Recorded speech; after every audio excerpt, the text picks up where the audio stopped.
customers on your site.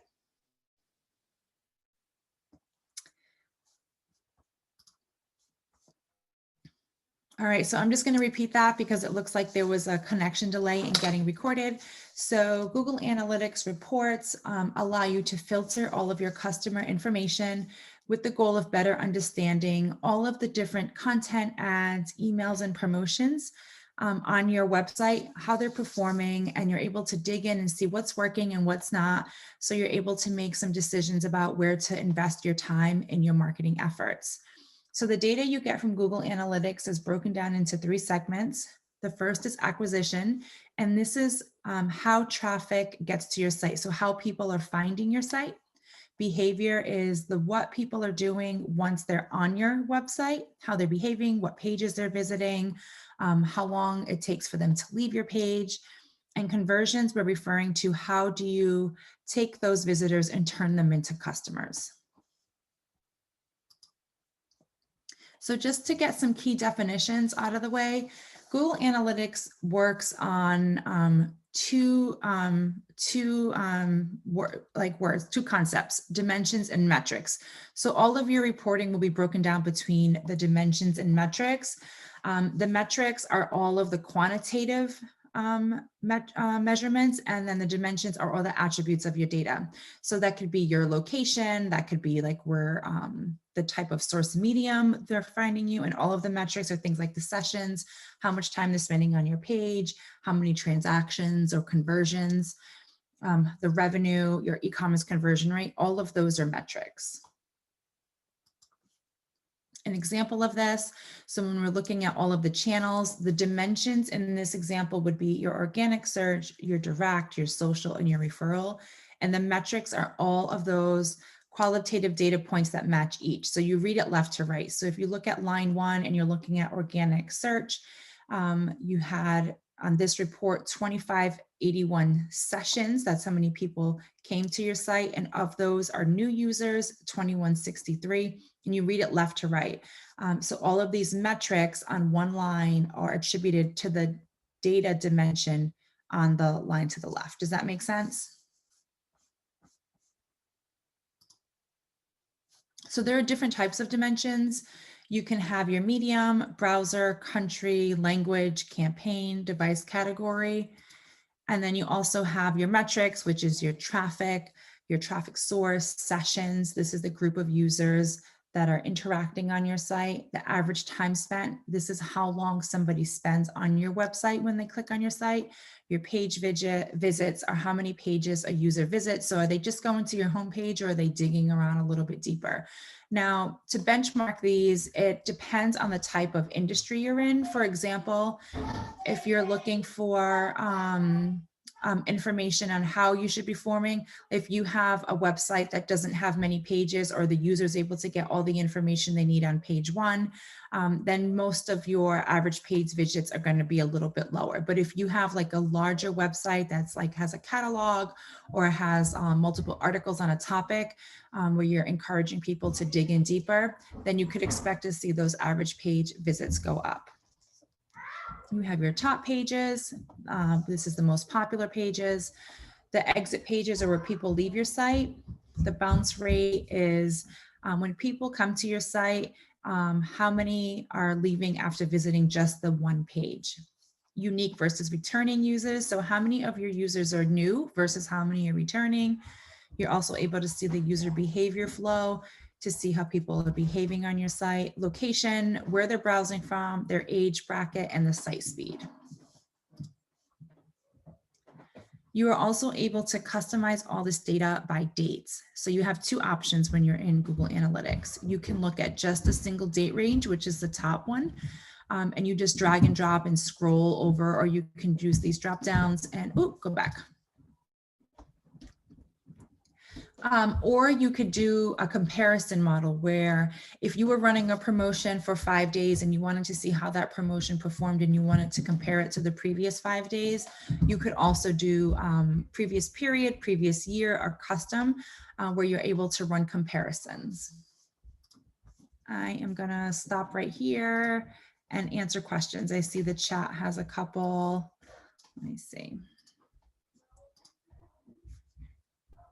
Okay, nothing. Great. All right. Any questions before I move on? I thought the chat had a question. Thanks, Amanda. That was just me. I was just giving some materials. Yeah. That's a link All right, to all our perfect. past webinars, but thank you. All right, awesome.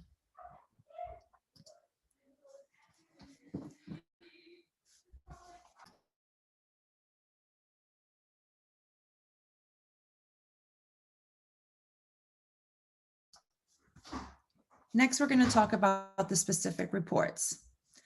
So the analytics reports are broken down into 5 different areas: real-time, audience, acquisition, behavior, and conversions. And all of these are preset by Google, and it gives you insight into your data across the site. And you can also create custom reports as well. But Google Analytics does a nice job of giving you some presets, so you're able to easily go in and be able to look at your data from their hand selected reports. So first we're going to log into your Google Analytics, and on your home screen, you're going to get your real-time data.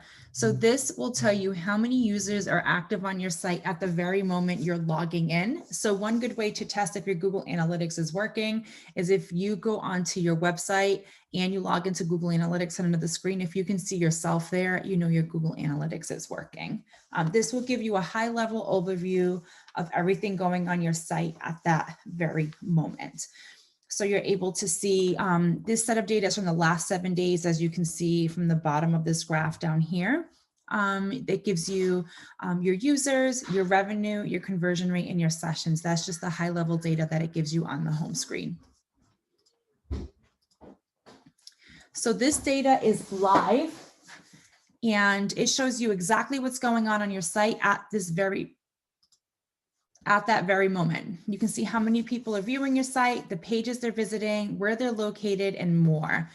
You can see how much traffic you're getting. If you blog regularly, you're able to see how much you're getting.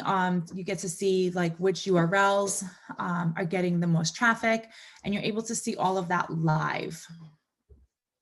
So as we dig into this, so when you go home and you go into real time, it will give you several drop downs. It will tell you how many visitors are on your site at that very moment. And over here where it says top active pages, this will list out every page that a visitor is on at that moment. I have them whited out because this is a real report, but it will give you the actual page that each visitor is on at that very moment. It will give you the top keywords, it will give you your traffic source, and it will give you your referrals, so you could see where people are coming from in that very moment. I'm going to stop and take a quick break. Is there a question? I think I see one in the chat. Yeah, Amanda, there was one right before. Florence asked, does date comparisons work if you didn't have analytics set yet? No, so it is not retroactive, which is why I encourage you to get your Google Analytics set up as quickly as possible, because it doesn't go back and look at previous data. It only works from the moment you install it going forward.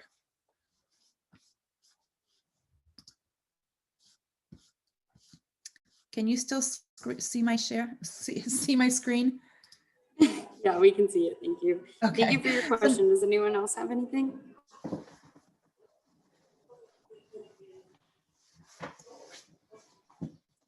All right, great. So now we'll move on to audiences.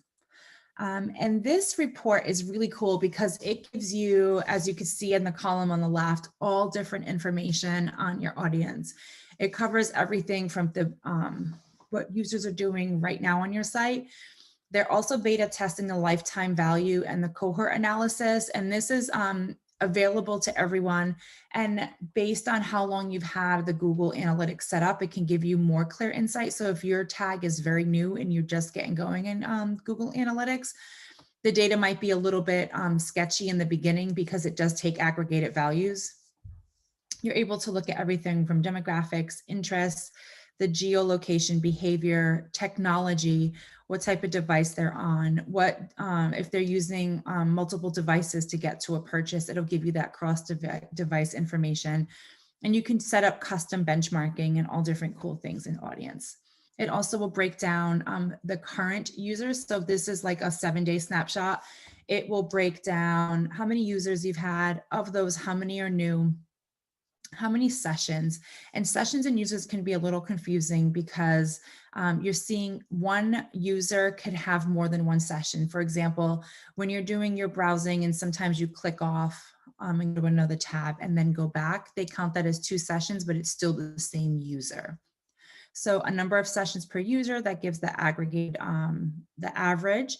And then page views is how many pages were viewed during that time frame. So you can see on average 3.5 pages per session.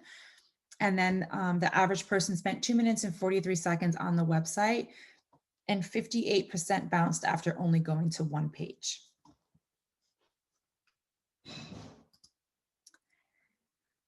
Any questions on that graph? So we'll move on to audience reporting. And this is just an extension of that last page we just saw. And just to give an idea of demographics is age and gender, not and gender. I will update that.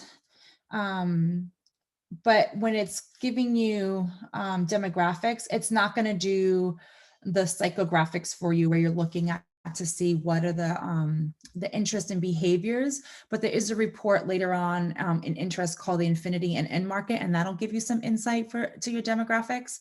It'll also give you some geo, which is just language and location, behavior, which is the new versus returning, frequency, how often they're coming back, and the session quality.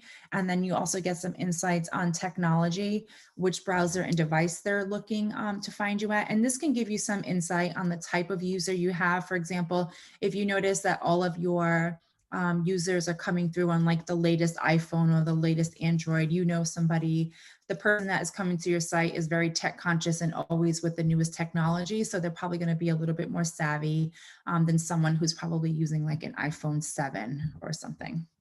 So they're all different data points you can get in here so you can make some marketing decisions. So interests are based into 3 different categories, and they have the affinity category, in market segment, and then the other. So the way that these are broken down is affinity is more like a top level, and that's like the things that people are interested on, the type of content they're searching online. So just to give you an idea, Google Analytics is installed on almost 60% of all websites online across all countries and users. So they're able to get all types of data to kind of aggregate and to see user behavior. And they use that data to put it into the interest report to give you some insight on the types of categories that your specific user to your site is into. So the affinity is like the top level category, the things that they're interested in. The in market is a little bit deeper, and that shows you the things that they're interested in purchasing. So these are when people are starting to do research and they're looking, and this signals Google that these are buying behaviors. So those people are considered in market because they're in market to purchase. And then the other is just like the very general interest. Like if you have a user who's interested in arts, so they might spend some time online looking at different museums or looking at different discoveries, that would fall into the other category. So you find this interest report under the audience and overview. So it will give you a breakdown of each affinity category and in market that your user is interested in. So as you can see, value shoppers, food and dining, and so on and so forth. But this could also give you insights into the types of images you're posting on your website, or the types of ads you should be running, or some of the targeting that you should be using. So don't glance over this too quickly. Take a look to see what types of categories that your users are falling into, because it might give you some clues into the type of content you should be looking to show your post on your website, or the type of social media content, or the type of blogging or videos you should be posting. This will give you some insight into what the people that are currently on your site are looking for or are into, so you're able to attract more people by providing content that they would be interested in. Any questions before I move on?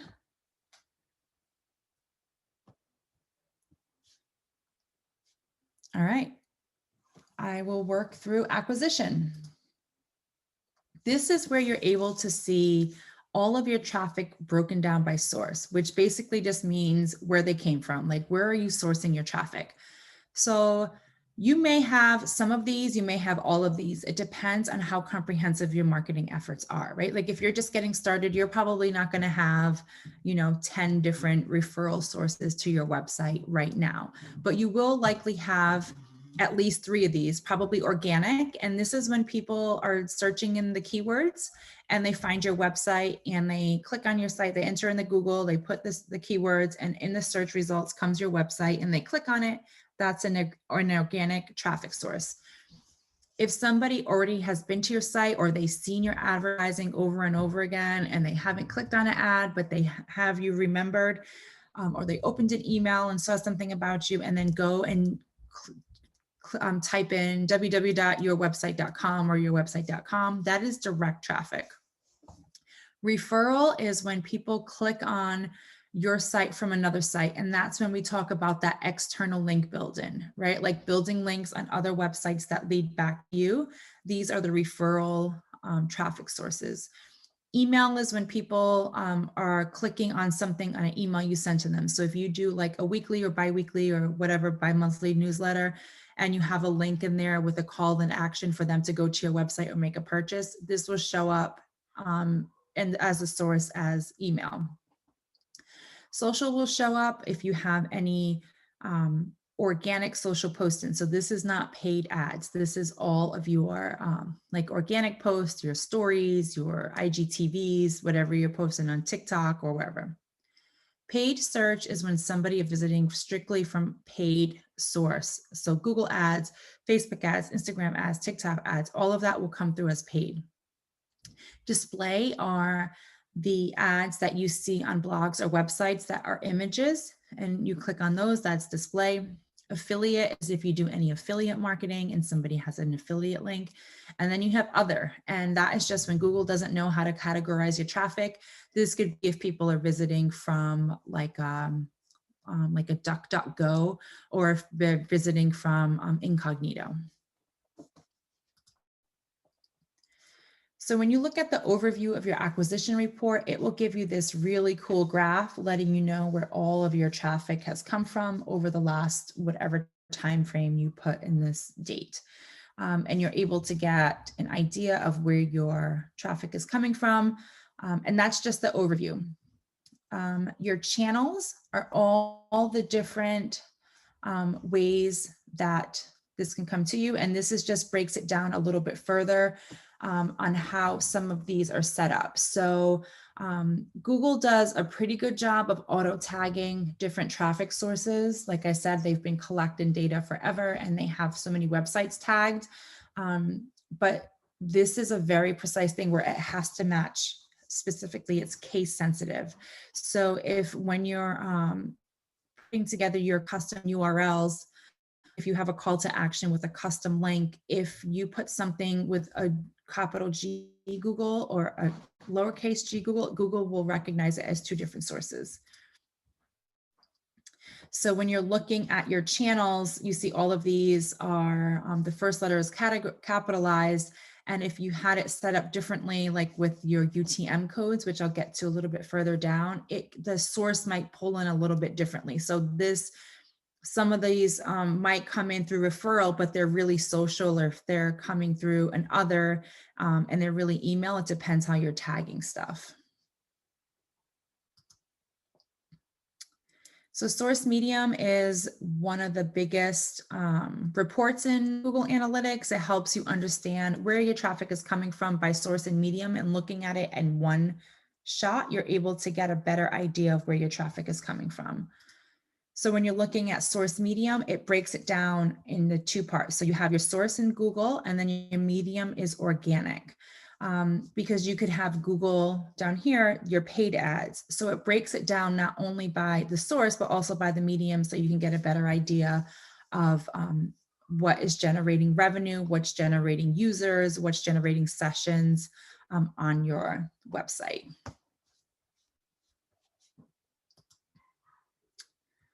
Google Ads. So you're also able to evaluate your ads in Google Analytics. And the reason I like to look at it in Google Analytics is because it's one less site to visit. So while I do always go into the actual Google Ads platform to evaluate a campaign, it is nice to look at it in Google Analytics because you're able just to get all the information and not have to bounce around between different sites. And you can break it down by campaign, your tree links, your tree maps, your site links, your bid adjustments, keywords, search queries, hours of the day, your final URL. And that's really important if you're doing some A/B testing and you're splitting up between different URLs. So if you have the same ad or a similar ad and it's going to different landing pages, then you're able to look at it right there. And then you have your display, your video campaigns, your shopping, you're able to see it all in one, which makes it really nice. Any questions before I move on? Yeah, Amanda, there's one in the chat from Rick. Are there sources where they can compare their website results versus similar companies in their industry? Well, you can't, that's a great question. Let me come off. That's a great question. So you can't see benchmarking right in comparing specifically to other companies in your industry, but Google Analytics does have a benchmarking option, and they create and aggregate data. So if you sell like shoes and your website is shoes.com and your competitor is redshoes.com, you can't go in and specifically say, what's my website doing against this website? But it'll give like general industry benchmarks. But in Google Ads, when you're looking at the auction insights, if they're running ads and you're running ads, it'll tell you where you're stacking up against your competitors. So there'll be similar industries in the benchmarking tool, but not specific. You won't be able to select specifically which companies you're going to compare to. Does that make sense?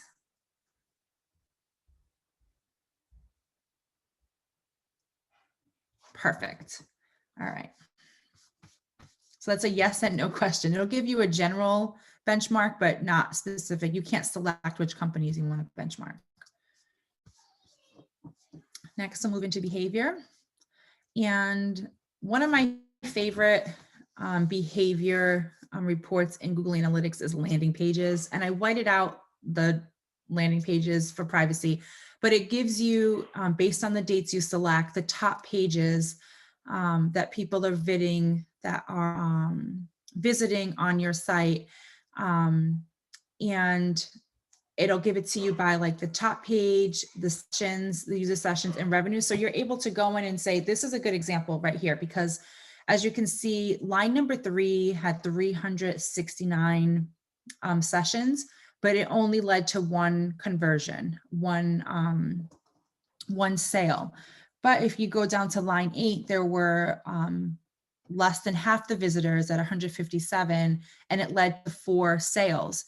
So as a business owner, what I would do is I would look at that page to see what's offering versus what page 3 is offering, and look to see if the products are similar, is the messaging similar, what is it about line 8 that got 4 conversions for half the traffic, and think about ways to promote that page, because if that one is converting at a higher rate and people are spending a lot more time on that page, you could see like the average session, 236 versus 41 seconds, whatever is there, people are more interested in, and they're able to, they're willing to make a purchase faster. So one of the other things that Google Analytics is great for is the site speed testing. So what's really nice about that is we all know that site speed directly impacts your SEO scores. So when you're in here and you're able to evaluate your site speed, Google wants site speeds to be under 2 seconds. That's like their threshold for what they call a website acceptability. Once your website goes a little bit higher than that, your SEO ranking begins to drop. They will also give you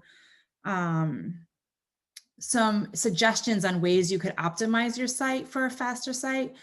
Some of the things you're not going to be able to control, right? Just because it's, you know, it could be the size of your images. You can control it to an extent, but some things just take a little bit longer to load. But you do want to spend some time going in here to make sure your site speed is up to par. And this is where you find it. So when you go into the site speed, it'll give you everything, your average, and it'll give you based on, you could do it based on browser, you could do it based on device.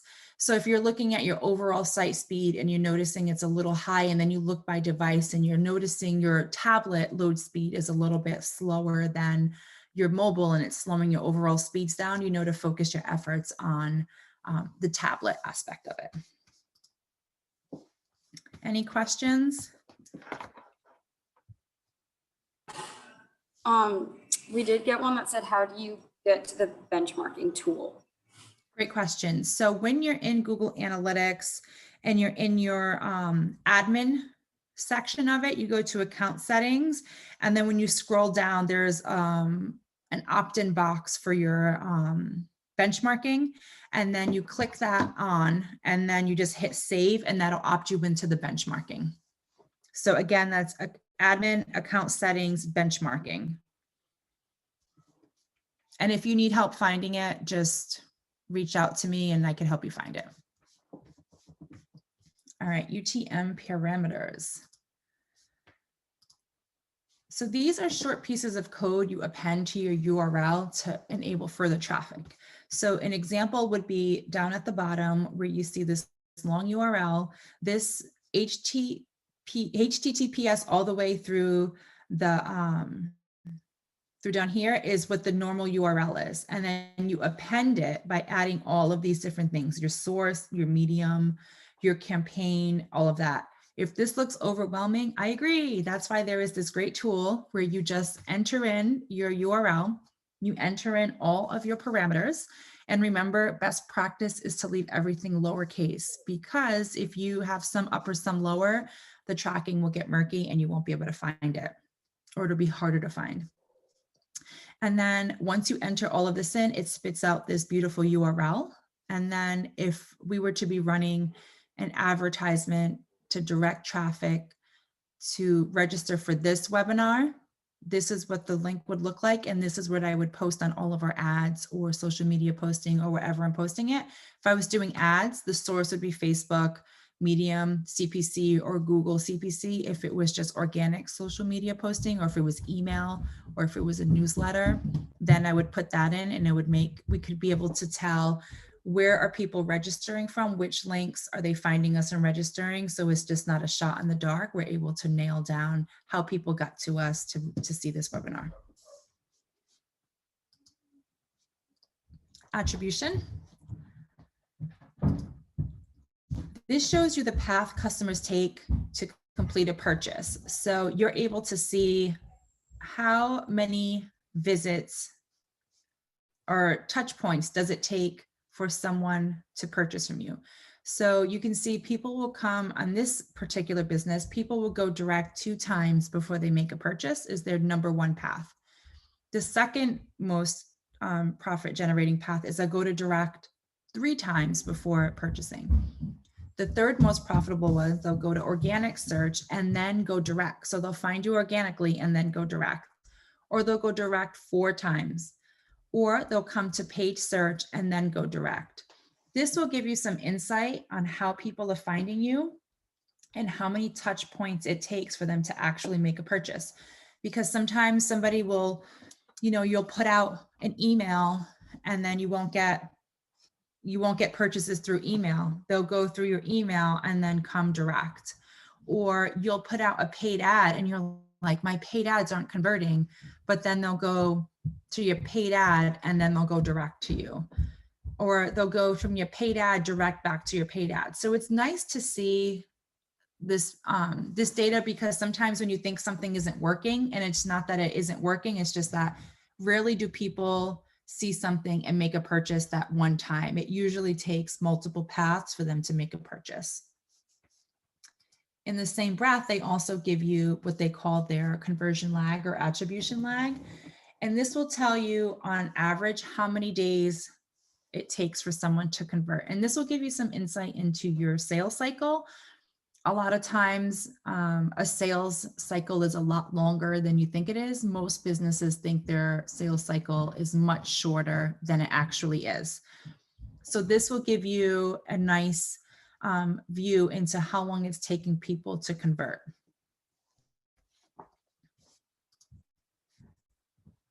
So before I move into the conclusion, do we have any questions?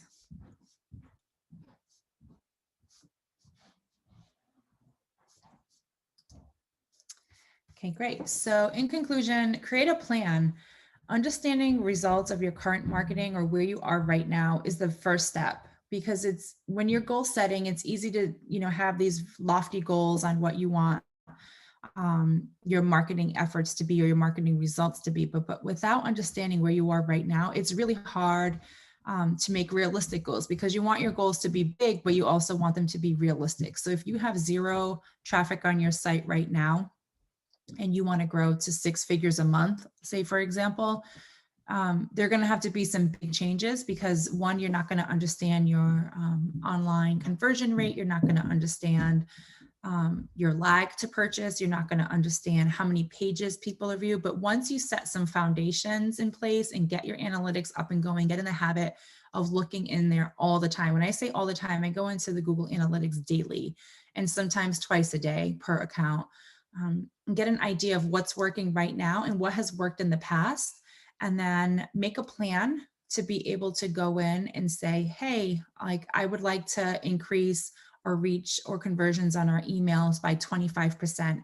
And you have a benchmark for where you are now, and you can start to see some trending data on what works and what doesn't work, and then take some time to understand where you should be placing your marketing efforts. I have all of the resources here. How to build the UTM is the UTM Builder. That's a free program by Google. You don't have to download anything. And then all of the additional resources and some additional reports that you could use in Google Analytics. Any questions?